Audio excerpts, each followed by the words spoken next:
Assalamualaikum warahmatullahi wabarakatuh. Sobat-sobatku yang dirahmati Allah, jumpa lagi di rubrik Kisah Rasulullah bagian ke-19. Ini dia kisahnya. Kisah Rasulullah Shallallahu Alaihi Wasallam bagian ke-19. Hilful Fudul. Selain mengikuti peperangan, Muhammad yang masih remaja juga mengikuti sebuah perjanjian yang amat baik. Perjanjian itu dikenal dengan nama Hilful Fudul. Perjanjian ini bertujuan untuk melindungi hak-hak para pedagang asing yang seringkali terzolimi. Pencetus perjanjian ini adalah protes seorang pedagang asing dari zaman. Saat itu As bin Wa'il, seorang pedagang Mekah, tidak mau membayar utang kepada si pedagang. Pedagang itu lalu mengubah syair dan membacakannya di depan umum. Syair ini amat menggugah perasaan para pemuka Quraisy. Mereka khawatir apabila dibiarkan terus, para pedagang asing tidak mau lagi memasuki Mekah. Apalagi perang Fijar mengakibatkan mulai terjadinya perpecahan di pihak Quraisy. Sepeninggal Abdul Muthalib, orang-orang Quraisy dari keluarga yang lain sudah mulai berani mencoba menentang kekuasaan pemerintahan Quraisy.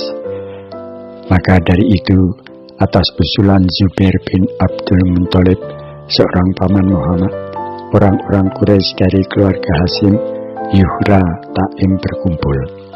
Mereka bersepakat dan berjanji atas nama Tuhan Maha Pembalas bahwa Tuhan akan berada di pihak yang terzolimi sampai orang itu tertolong. Pertemuan ini sendiri berlangsung di rumah Abdul bin Zudan At-Taimi yang megah. Perjanjian Hilful Fudul ini menjamin perlindungan terhadap hak-hak orang lemah. Muhammad ikut menyaksikan perjanjian dan amat menyukainya. Di kemudian hari, setelah diutus menjadi seorang Rasulullah, Muhammad bersabda, "Aku tidak suka mengganti perjanjian yang kuhadiri di rumah Ibnu Yudan itu dengan jenis unta yang baik. Kalau sekarang aku diajak, pasti akan aku tolak." Besar diat. Diat adalah pembayaran ganti rugi. Untuk kematian wajah cacat total, ganti ruginya sebanyak 100 ekor unta. 1 kaki, tangan, mata jadi buta diganti dengan 50 ekor unta. Jika wajah cacat total, nilai gantinya 100 unta. Luka sampai menembus otak, 33 ekor unta. Cacat kelopak mata, 25 ekor unta. 1 jari hilang, tulang retak, 15 ekor unta. Luka sampai tulang kelihatan, 10 ekor unta. 1 gigi copot, 5 ekor unta. Demikian seterusnya dalam ketetapan yang dirinci. Mengembalakan kambing. Muhammad melewati masa remajanya dengan mengembalakan kambing. Beliau pernah berkata kepada para sahabatnya, "Musa diutus, dia menggembala kambing. Daud diutus, dia menggembala kambing. Aku diutus juga menggembala kambing keluargaku di Ajiyat." Sambil mengembala, pikiran Muhammad menerawang. Siapa yang menciptakan bintang-bintang yang begitu gemilau?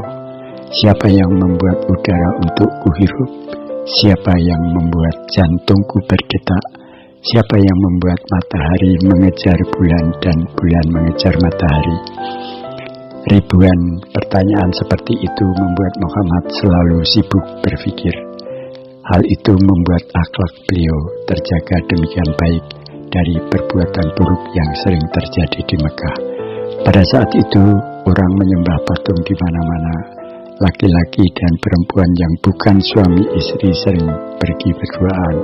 Orang-orang melakukan tawaf tanpa busana, pesta mabuk-mabukan setiap malam, dan masih banyak keburukan lain. Meski demikian, pernah juga Muhammad ingin pergi ke kota untuk melihat sebuah pesta pernikahan. "Tolong jaga kambing-kambingku," pinta Muhammad kepada seorang teman gembalanya. "Baiklah, memang sudah giliranmu yang pergi bersenang-senang," kata teman Muhammad. "Selama ini kami selalu ada di padang gembala seperti seorang pertapa." Muhammad pun pergi memasuki Mekah. Di ujung kota, ia melihat ada sebuah pesta pernikahan yang dipenuhi berbagai hiburan dan musik. Namun beliau sempat Muhammad tiba di rumah itu, tubuhnya tiba-tiba disergap keletihan. Muhammad duduk bersandar di dinding dan tertidur lelap sampai pagi. Ia tidak sempat melihat tontonan di pesta sedikit pun. Esok harinya Muhammad datang lagi ke Mekah dengan maksud yang sama. Kali ini sebelum ia tiba di tempat pesta, telinganya mendengar musik indah yang turun dari langit. Musik yang jauh lebih indah daripada semua musik di dunia ini. Musik itu membuai Muhammad dan ia pun kembali tertidur.